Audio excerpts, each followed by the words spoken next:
Hello everyone. इससे पहले video में जो हमने चैप्टर पढ़ा था यानी फ़िलिस्तीनी बच्चे के लिए लोरी, तो आज इससे रिलेटेड जो क्वेश्चन आंसर हैं हम उनको पढ़ेंगे। तो चलिए शुरू करते हैं। सबसे पहला है आपका मानी याद कीजिए, यानी कि आपको मीनिंग याद करना है। गम से रुखसत लेना, ठीक है। तो इसका मतलब होता है रुखसती यानी कि इजाज़त, और जो यहाँ मुराद है वो है गम से निजात पा लेना। निजात पा लेना यानी कि छुटकारा पा लेना, ठीक है। डोला, परदेश, बड़ी डोली। चंद्रमा यानी कि चाँद। गर, अगर की मुख्तसर शक्ल, अगर यहाँ से अलिफ को हटा दिया गया तो ये मुख्तसर यानी कि थोड़ी सी शक्ल। मुस्काना यानी कि मुस्कुराना। भेस बदलना, ये एक मुहावरा है यानी कि शक्ल बदलना। और आपका आगे है सोचिए और बताइए। ये कुछ क्वेश्चन हैं, आपको इनका आंसर आपने जो चैप्टर पढ़ा है उससे देना है। क्वेश्चन नंबर 1 है आपका, तेरी अम्मी की आंख लगी है, इस मिसरे में शायर क्या कहना चाहता है।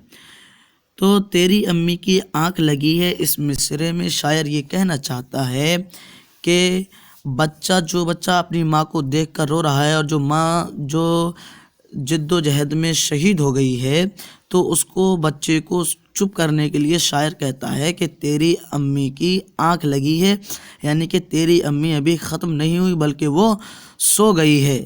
बच्चे को चुप करने के लिए ये बात कहता है। हालांकि शायर को पता है कि उसकी माँ ख़त्म हो गई है, दुनिया से चली गई है, ठीक है। तो वो बच्चे को चुप करने के लिए कहता है कि तेरी अम्मी की आंख लगी है, यानी कि वो सो गई है। क्वेश्चन नंबर 2 है, नज़्म में परदेश जाने से क्या मुराद है। तो परदेश का मतलब होता है यानी कि कोई दूसरे देश में जाना, ठीक है। कोई दूसरे देश में चला जाना, अपना देश को छोड़कर, उसको बोलते हैं परदेश। लेकिन यहाँ जो मुराद है वो है दुनिया से चले जाना, दूसरी दुनिया में चले जाना जहाँ लोग मरने के बाद पहुँचते हैं, रहते हैं, ठीक है। क्वेश्चन नंबर 3 है, शायर ने सूरज और चाँद किन लोगों को कहा है। तो शायर ने सूरज और चाँद उन लोगों को कहा है जो फ़िलिस्तीन की जंग आज़ादी में शहीद हो गए थे। जो फ़िलिस्तीन की जंग हुई थी उसमें जो लोग शहीद हुए हैं उनको शायर ने सूरज और चाँद कहा है। क्वेश्चन नंबर 4 है, बच्चे के मुस्कुराने का क्या असर होगा, यानी कि जब बच्चा मुस्कुराएगा तो उसका असर क्या होगा, उसका असर क्या पड़ेगा। तो बच्चे के मुस्कुराने का असर ये पड़ेगा कि जब वो मुस्कुराएगा तो उसके जो अब्बा अम्मा बाजी अम्मी हैं जो वो लोग उससे भेष बदल कर खेलने लौट आएंगे। एक दिन सारे लौट आएंगे उससे खेलने के लिए। ये होगा बच्चे के मुस्कुराने का असर शायर की नज़्म में। और क्वेश्चन नंबर 5 है, किन लोगों के भेष बदलकर लौट आने की बात कही गई है। तो उन लोगों के लौट आने की भेष बदलकर लौट आने की बात कही गई है जो अम्मा अब्बा बाजी और भाई है, और चाँद और सूरज। चाँद सूरज से मुराद यानी कि जो लोग जंग आज़ादी में शहीद हो गए थे। और आगे आपका लिखा है, नीचे लिखे हुए लफ्ज़ों को यानी कुछ वर्ड्स हैं इनको अपने सेंटेंस में यूज़ करना है, ठीक है। तो परदेश, तो सबसे पहले हम इसका माना जानते हैं यानी कि दूसरे देश में चला जाना। तो जैसे मैं कहता हूँ खालिद परदेश गया है, यानी खालिद दूसरे देश में चला गया है। वैसे इसका माना होता है दूसरी दुनिया में चले जाना, लेकिन यहाँ जो इसका एक माना ये भी होता है दूसरे देश चले जाना। तो हम जो यहाँ पर मुराद ले रहे हैं वो है दूसरे देश में चले जाना। डोला, ठीक है। तो मैं कहता हूँ इसका एक जुमला बनाता हूँ, चमन का डोला उठा लिया गया। तो चमन यानी लड़की का नाम और डोला यानी कि बड़ी डोली, यानी कि चमन की बड़ी डोली उठा ली गई उसको रुखसत करने के लिए, ठीक है। आंगन यानी कि बरामदा, तो इसका मैं एक जुमला बनाता हूँ, मेरे आंगन में बहुत सारे कबूतर बैठे थे, ठीक है। और आगे है रुखसत यानी कि वापस चले जाना, मेरा दोस्त मुझसे रुखसत हो गया। इसका एक मैं जुमला बनाता हूँ कि मेरा दोस्त मुझसे रुखसत हो गया, यानी कि मेरा दोस्त मुझसे वापस चला गया। ठीक है। आगे है भेष, है ना। तो मैं इसका भी एक जुमला बनाता हूँ कि खालिद का भेष बहुत अच्छा है, यानी कि खालिद की शक्ल बहुत अच्छी है। ठीक है। लौट, मेरा दोस्त वापस आ गया, मेरा दोस्त परदेश से वापस लौट आया, मेरा दोस्त परदेश से लौट आया, यानी कि मेरा दोस्त परदेश से वापस आ गया। ये बन गए आपके इन लफ्ज़ों के जुमले। ठीक है। और आगे है इन लफ्ज़ों के मुतज़ाद लिखिए, मुतज़ाद यानी कि अपोजिट लिखिए। ठीक है। तो गम का अपोजिट होता है आपका खुश। ठीक है। गम यानी कि खुश।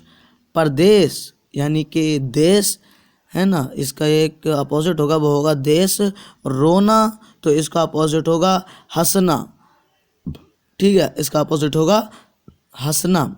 और पराया, इसका अपोजिट होगा अपना। ठीक है। हंसना और इसका अपोजिट होगा पराया यानी कि अपना। दिन, इसका अपोजिट रात। ठीक है। गम का अपोजिट खुश, परदेश का अपोजिट देश, रोना इसका अपोजिट खुश होना।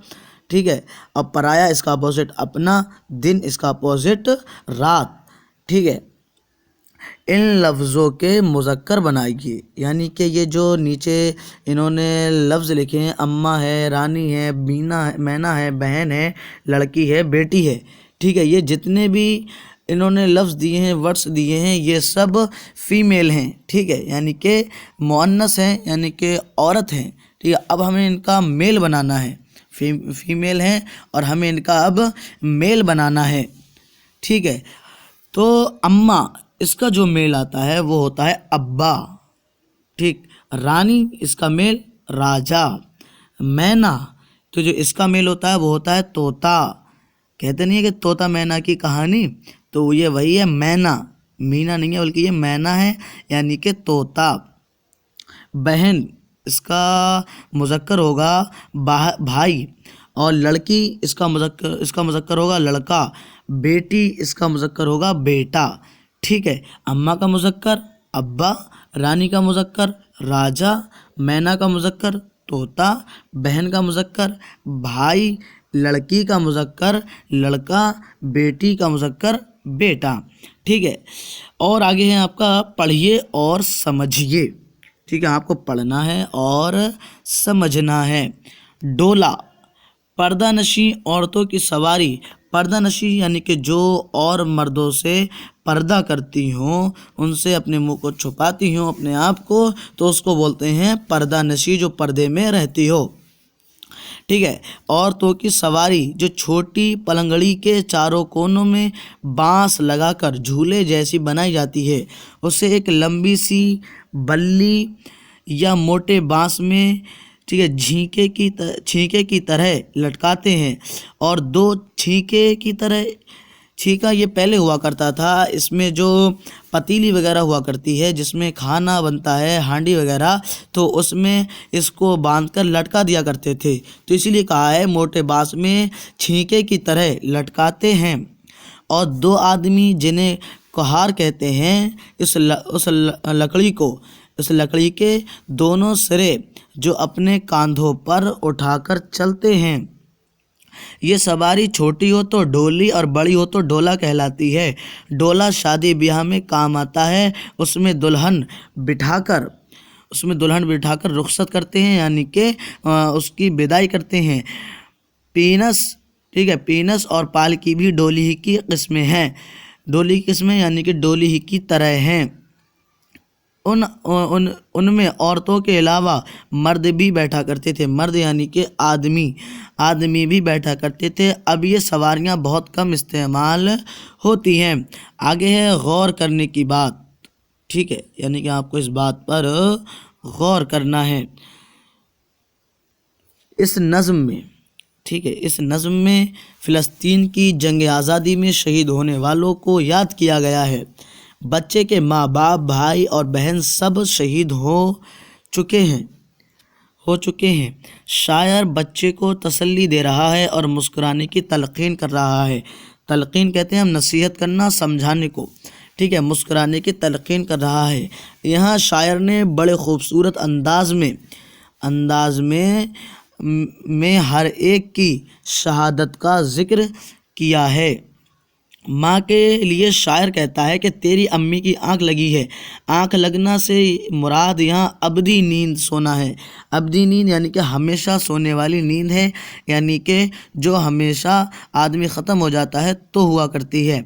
इसी तरह अब्बा का जिक्र करते हुए शायर कहता है कि तेरे अब्बा ने गम से रुखसत ली है। मरने के बाद इंसान को खुशी और गम का शऊर नहीं रह जाता। शऊर यानी कि सोचो समझ, ठीक है, नहीं रह जाता। इसलिए शायर कहता है कि उनके गम अब ख़त्म हो गए हैं। भाई का जिक्र करते हुए शायर कहता है कि वो दूर कहीं परदेश गया है। मुराद, ठीक है, मुराद ये है, परदेश जाने से मुराद ये है कि इंतकाल करके इस दुनिया से चला गया है।